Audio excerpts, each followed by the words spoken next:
sports. So it's crazy, you know, the star quarterback for the Falcons, Michael Vick, he was running this dog fighting ring out of his mansion. You know, they had like a fighting pit and such, and large sums of money were being wagered, like $30,000 to $40,000.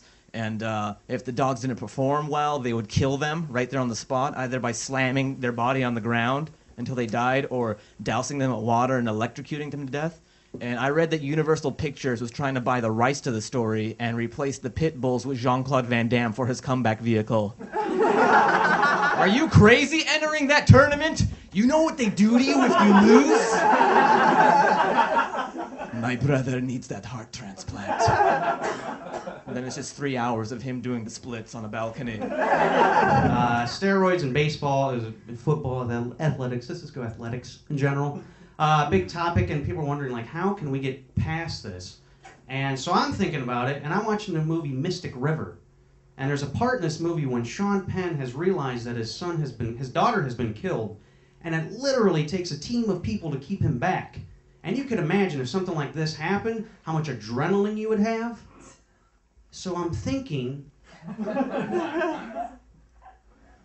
NFL and MLB players should start killing their children in order to get for big games.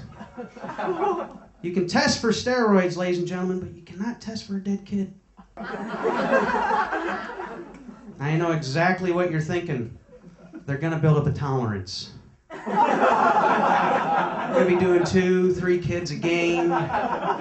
If you're the Cleveland Browns, your house is going to look like an Aztec temple. Like, that's just such a bizarre thing to me. Like, let's like take these dogs and then make them fight. Like, that's just like too much money. I don't know, too much like just being an asshole all your life and people being like, hey, good job, you're an asshole, you can play sports, I don't care, you're an asshole, be an asshole. And it's just like, what? Well, who can I fucking pick on now? Like, I'm sure he's terrible to women. Like, he's a football player, right? He's not gonna be good to women. So he's like, I treat women like shit, it's easy, you know? Like, I go around and I'm like, suck it, bitch, and they're like, oh, fuck you, and I'm like, shut up, and like everyone's like, oh, but you're so good at football. Don Imus has paved the way for his return to radio 4 months after being fired from CBS for calling the women's Rutgers basketball team nappy-headed hoes. He said he learned a lot from his episode, and in the future would try to be more sensitive to all twisty-haired sluts. And I don't see what the big deal is. We used to have dog fighting all the time back in Ohio. I should mention that they were wiener dogs. And they weren't fighting as much as they were playing adorably. Yes, they were. And just people weren't gambling or standing around going, oh, look at the wiener dog. A doggy dog. A dog. And then we'd take them and electrocute them because we're like, these fucking wiener dogs aren't fighting.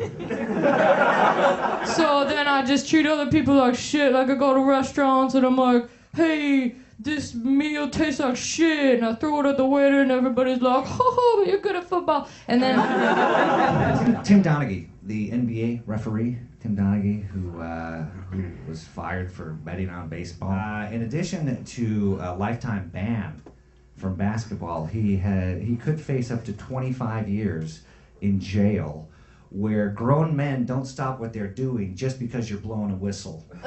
I find old people on the street and I'm like, you're old, you live too long, and I push them over and I kick them, and everybody's like, but you're good at football. What are you doing fighting dogs? Go to Vegas and fight strippers. Like a real millionaire. Please, can we do this? You'll get in less trouble. And when you retire, you have a fucking reality show waiting for you. And sometimes I just pee on people. Like, I don't even fucking care. Like, I'm just like, people, you're gonna get peed on because I'm good at football. Like, and then dogs. Like, that's where we draw the line. F you.